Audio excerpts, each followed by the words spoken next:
मंचा जिसका नाम भी नहीं है, उस दंगे में पत्तना उसने वो दूर दूर तक था भी नहीं। ऐसे ऐसे नौजवानों को पकड़ के मुकदमों में डाला है।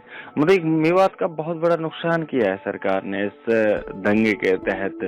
चाहे युवाओं की बात करें, अब वो लोग 3-3 साल से, मतलब 2 साल हो गए हैं, 2 साल से लोग अभी भी चक्कर काट रहे हैं कोर्ट कचहरी के, तहसीलों के।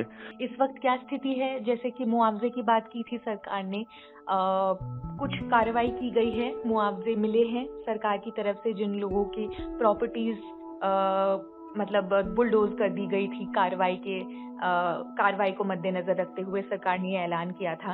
एक्चुअली इसमें हुआ ये था, स्थिति की जो बात कर रहे हैं, स्थिति अब बहुत ठीक है, बेहतर है। क्योंकि स्थिति थी यहाँ उसी टाइम सरकार की, क्योंकि अभी भी जो 31 जुलाई जो अभी भी गई है, तो उसमें भी वो रैली निकली थी, लेकिन किसी ने मजाल कोई यहाँ कोई हरकत की, क्योंकि वो तो एक तरह से प्री प्लान था कि वो इस तरीके से सरकार चाहती थी कि यहाँ इस तरीके से दंगा हो। नहीं तो अब की बार भी निकला है, वही लोग आए हैं।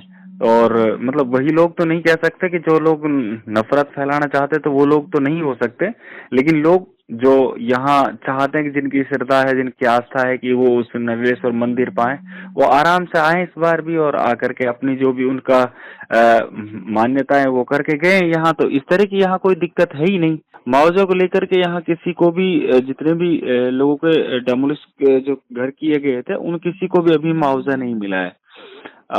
दूसरा ये तो कुछ लोग सरकार का ये आरोप था कि ये मतलब इलीगल तरीके से बने हुए हैं, जैसे पहाड़ की कॉलोनी में जितने भी मकान बने हुए थे उनको बिना नोटिस के तोड़ दिया गया।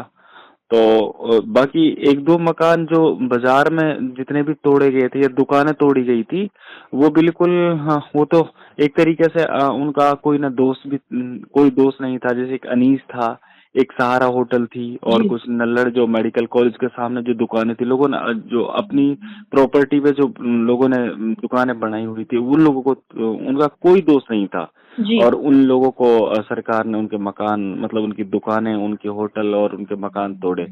और इवन फिर वो तो एक था कि सरकार ने कि सुमो को उस कोर्ट के तहत एक आदेश दे करके वो बुलडोजर रोका, नहीं अदरवाइज उनकी मंशाएं तो बहुत आगे तक थी कि इन लोगों को और भी नुकसान किया जाए। तो इस तरीके से किसी को भी, जितने भी लोग थे, चाहे अनीस है, चाहे सहारा है, बाकी एक कुरैशी साहब थे जिनकी दुकान 8-10 दुकानें थी, अब लोगों कोर्ट कचहरी के चक्कर काट रहे हैं। तो सरकार मानने के लिए तैयार ही नहीं है कि हमने गलती की है। अगर मुआवजा देती है तो सरकार का फिर ये साबित होता है कि सरकार ने की गलती थी जिस वजह से मकान तोड़ा गया। तो सरकार उसके लिए अभी भी तैयार नहीं है। इसके अलावा जो अरेस्ट हुए थे उस वक्त, तो उस पर कोई अभी अपडेट है सर? क्या उन लोगों को छोड़ा गया? किस तरीके से कार्रवाई हुई, आप बता सकते हैं, क्योंकि आपने देखा। जी। अरेस्ट का जितना भी था उसमें बहुत सारे हमारे नौजवानों को मतलब अरेस्ट किया था। हालांकि उसमें यह था कि कोर्ट ने बेल तो मतलब ज्यादातर लोग लड़कों को, यूथ को दे दिए है। अभी भी कुछ लोग अंदर हैं, लेकिन उसका सिलसिला ये था कि अभी भी लास्ट 2 महीने पहले तक वो सिलसिला रुका नहीं है। पुलिस ने मंचा जिसका नाम भी नहीं है, उस दंगे में पत्तना उसने वो दूर दूर तक था भी नहीं। ऐसे ऐसे नौजवानों को पकड़ के मुकदमों में डाला है। मतलब एक मेवात का बहुत बड़ा नुकसान किया है सरकार ने इस दंगे के तहत। और एक जो आर्थिक जो नुकसान हुआ है, बहुत बड़ा नुकसान हुआ है।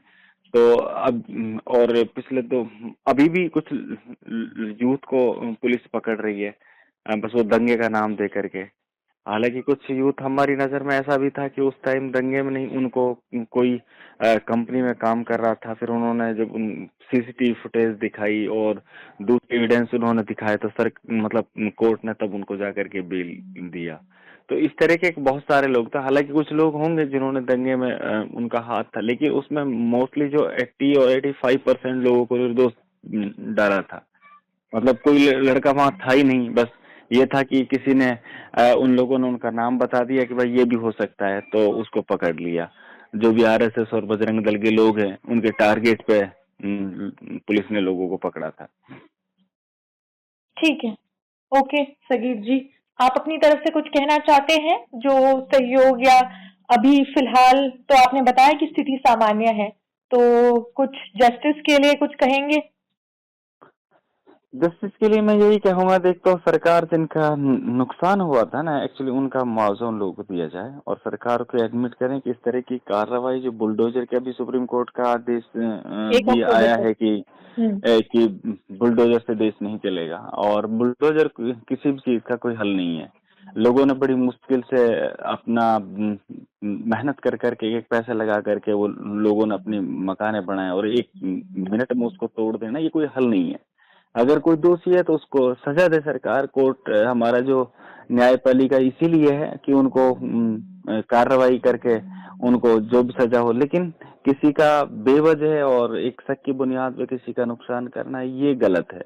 तो मैं चाहूंगा कि सरकार ऐसे लोग जिनका मकान तोड़ने को उचित उनका मुआवजा मिले, और जो लोग नाजायज मुकदमात में फंसाए हुए हैं उनको निकाले, उनको रिहा करे। और बाकी जो आपसी भाईचारा है जो हमारा मेवात का है, जो लोग अगर इसको पढ़ते हैं या सुनते हैं तो मेवात का भाईचारा हमेशा था और रहेगा। उम्मीद है कि इस तरह की घटनाएं, जो लोग चाहते हैं कि हाँ इस तरह की घटनाएं हो, तो उनको, उन लोगों को हम होने नहीं देंगे। एक तो नहीं, और ये हमारा एक मिशन भी है कि हम आपस में जिस तरीके से रहते आए उसी तरीके से मेवात में हम रहेंगे।